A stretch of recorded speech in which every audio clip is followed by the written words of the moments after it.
Podcast1700block. I'm your host, Lamar. I'm back at you again. It's a little late, so you can catch me in the morning.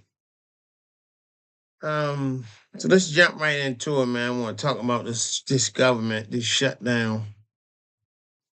Damn, some lighting issues, but it's okay.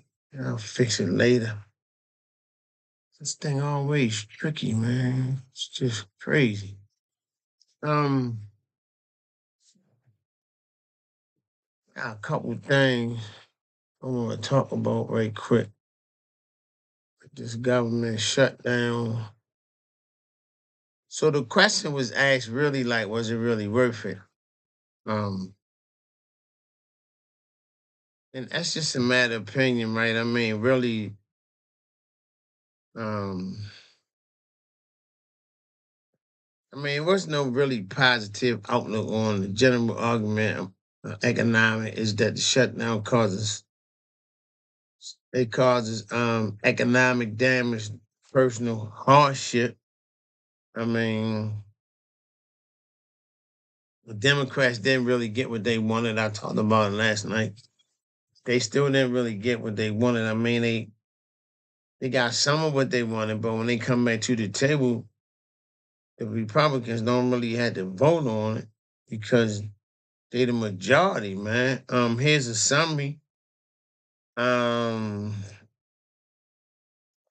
the summary says that the economic and the public impact, most analysts indicate significant negative impact on the economy and general public. The congressional budget estimated 2018 and 2019 potential shutdown, it cost the U.S. $11 billion legally due to the loss of federal workers spending. 25, the estimate cost a shutdown for 6 weeks result in a permanent loss of $7 billion, $14 billion in GDP. Um, and then it disrupt other stuff like fast food, travel, um, anything from healthcare to medication to federal workers. Hundreds of thousands of federal employees are either furloughed or forced to work without pay. While furloughed federal employees typically receive back pay once the shutdown ends, government contractors do not, which can be diverting to small businesses, so them small businesses that, you know, work for the feds, but they own subsidies. They don't get paid. You know what I mean? Political political stuff often has different views on whether a shutdown is valid political tools uh, uh, or earth up pointless and foolish tactic. So really, it's just struggle, man. It's just like it's a dirty little power struggle where they just on some old goofy stuff. Let me go over here for a minute. They just on some old stuff that don't really make no sense. So they rather shut it down just so people can know that they empower it, and we really don't benefit from none of it. Right? We losing the whole darn time that they doing what they gotta do. I'm gonna go on Facebook. I'm gonna pick it up over here for a minute.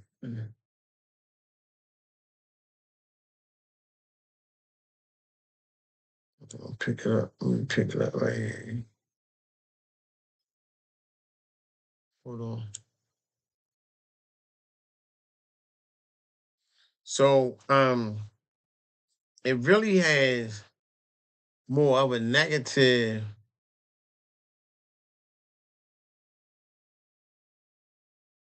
It really has more of a negative effect, man, than anything. And so because it has a negative effect, it should be it's really it should be really illegal. And I don't know why, but I don't know why it's like that. I was reading something. I don't know why it's like that, but it's like that. Um so they believe that the shutdown can be necessary, leveraging force or forced negotiations on critical issues. That was in 2025. Shutdown Democrats argued shutdown was worth it because the financial deal protected federal employees from forever mass layoffs, reductions in force, other fundings in key government operations. So they say it's worth it, man, but ultimately the consensus support to a net is a negative outcome in terms of economic health, public welfare, um, with the work beginning subjective measures try to specific political goals and outcome of the negotiations process. So they really ain't benefit from. I mean, they kind of benefited from it, but we had to wait and see for real, if it was really worth it. And right now, it doesn't look like. I mean, it was kind of worth it if it depends on what point of view you're looking at. So it was kind of worth it, but really, it doesn't seem like it was worth it because it don't seem like the Democrats put up a fight. But here we go again. The Democrats can only put up a fight, man, with the power that they had. They don't have no power to fight nothing. They losing a bad battle, man, that they just not gonna win. So, that's where we at right there. Something going on with my phone over here.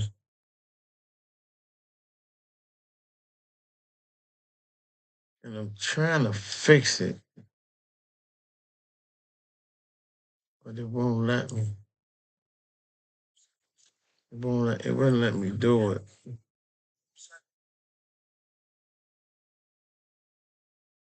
Um,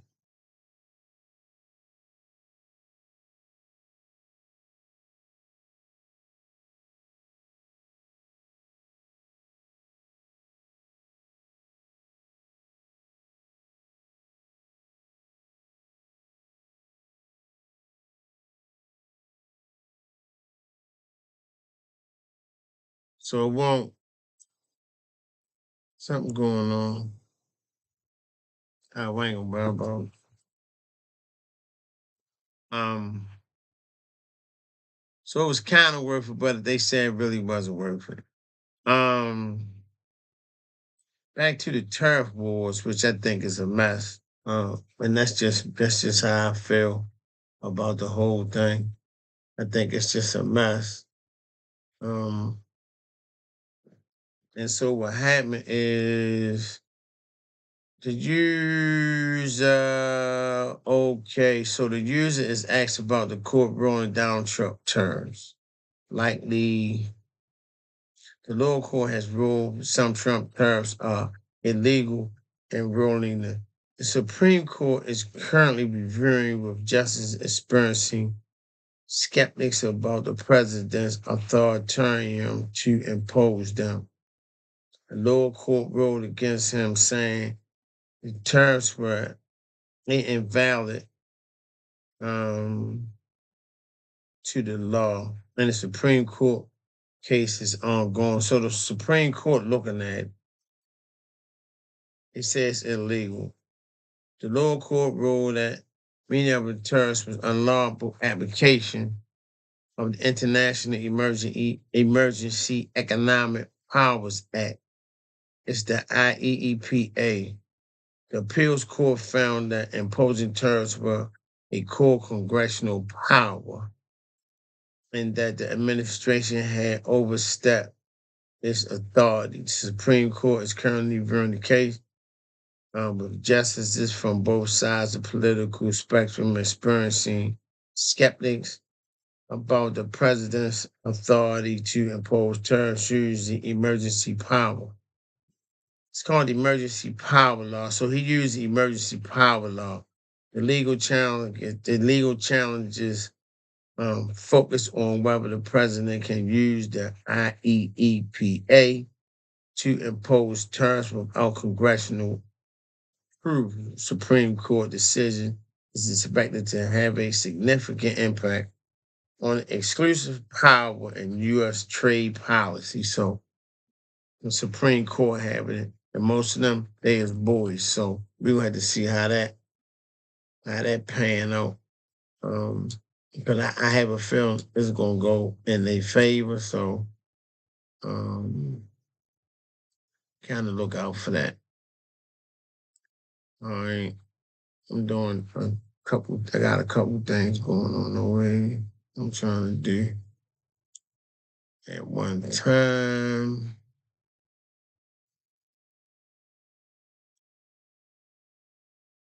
Got a couple things I'm trying to do. Hold on.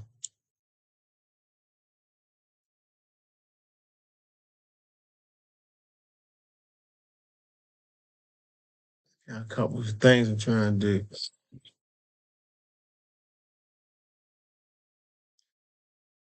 And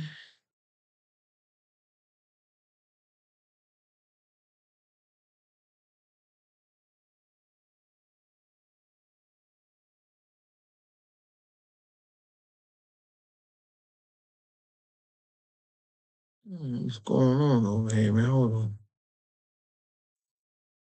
That's what we alone for a minute.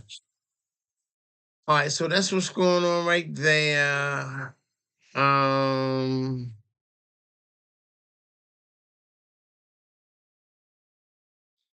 What's this right here? So they keep. It's just a brief summary, man. It's just a lot of trash going on. So the Republicans run the House. They run the House and the Senate. The Democrats don't have enough power to run anything. So when you keep hearing them going back and forth, it's a Democrat, it's Democrats, it's not. It's not the Democrats.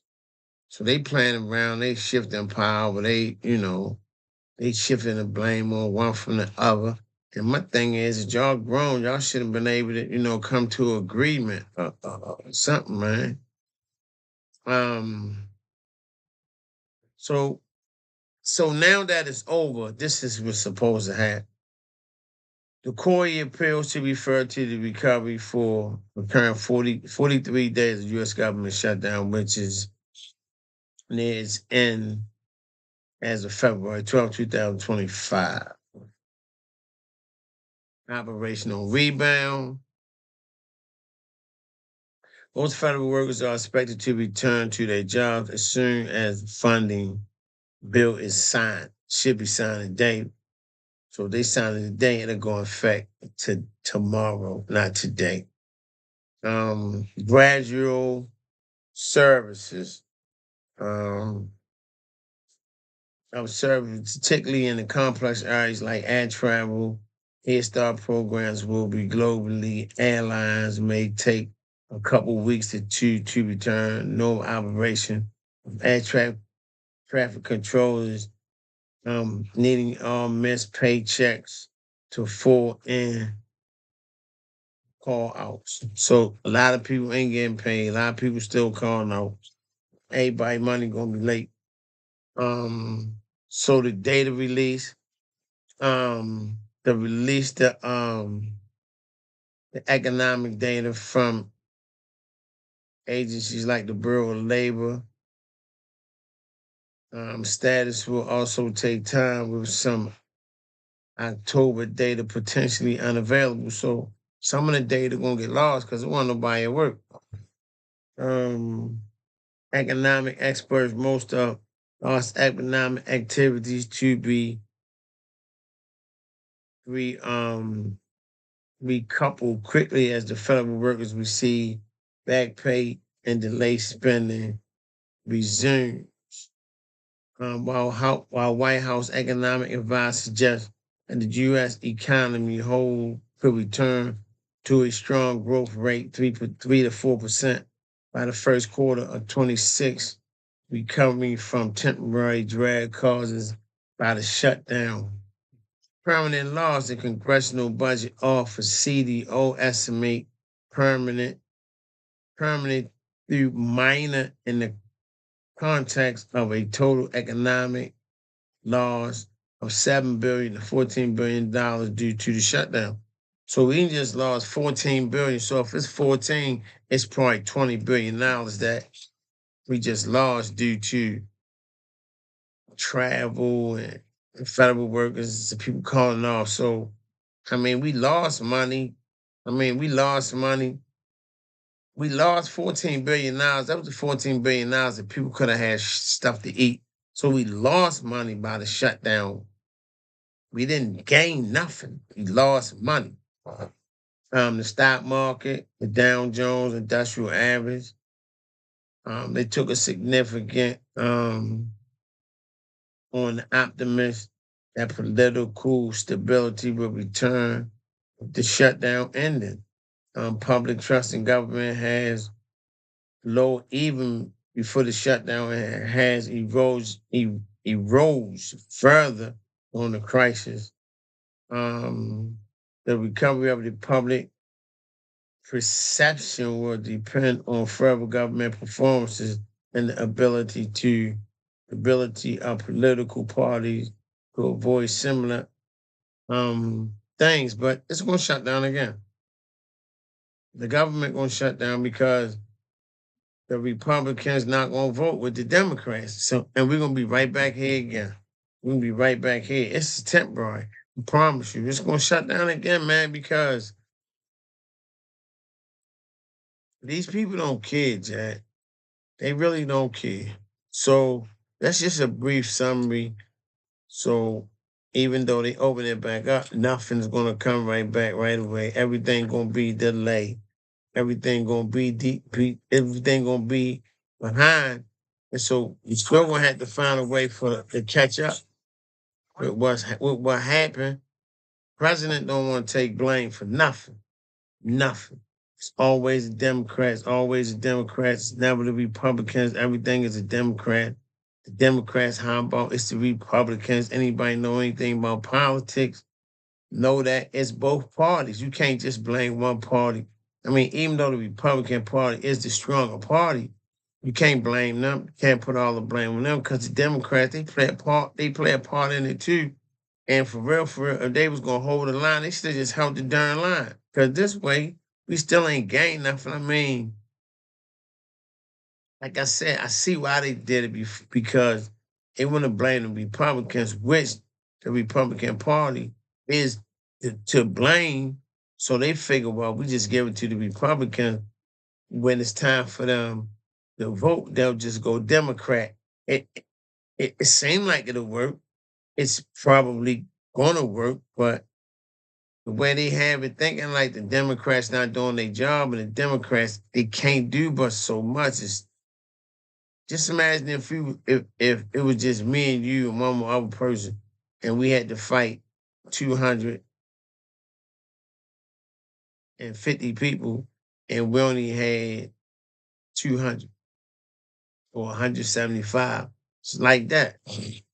So I get it. Most people don't get it, but we in the strongest, and we supposed to be the richest country in the world. Why y'all don't want to give people free healthcare? Healthcare should be free. But I mean, that's just how I feel about it. I feel like it should be free.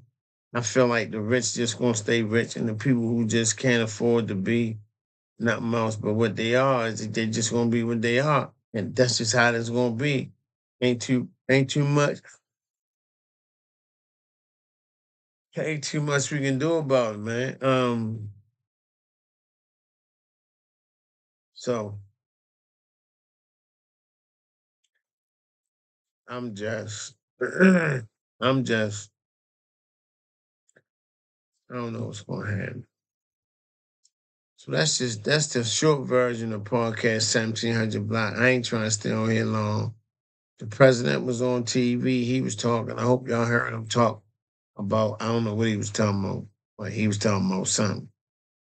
Um, I think the American people are sick of the whole party. I think they sick of both parties. I think they sick of the Democrats as well as the Republicans. People that really don't understand politics don't care. People that understand that everybody's going to be affected, they care, but American people don't have trust in politics no more, which is a shame because you're going to have people, you going to have some people that vote, and then you're going to have people be like, I ain't voting because if I vote, my vote ain't going to count, and they're going to do whatever they want to do anyway. So, you got people thinking like, what I'm voting for, and sometimes it seems like what we voting for. Yeah, people die for it, but it's an unfair system. Sometimes it works. Most of the time, it works for the rich people. It don't really work for us. Um, but what you gonna do? Not vote? You can't not vote. I mean, you still have to vote. I mean, even though it doesn't seem like we have an opinion, we have an opinion, but don't seem like it because you give your opinion and they still do what they want to do. So I just rely on prayer and keep doing the best you can, man, and put one foot in front of the other, man. Go ahead and mind your business, and keep it moving, and it's gonna be what it's gonna want to be. Just try to make the best out of whatever it is. So that's all I have. I don't have nothing else. My name Lamont. Thanks for tuning into the podcast 1700 block. It's kind of late. I'll be back tomorrow. I just want to give you a quick summary on the new platform and see how I look. It's getting better. All right. Thanks.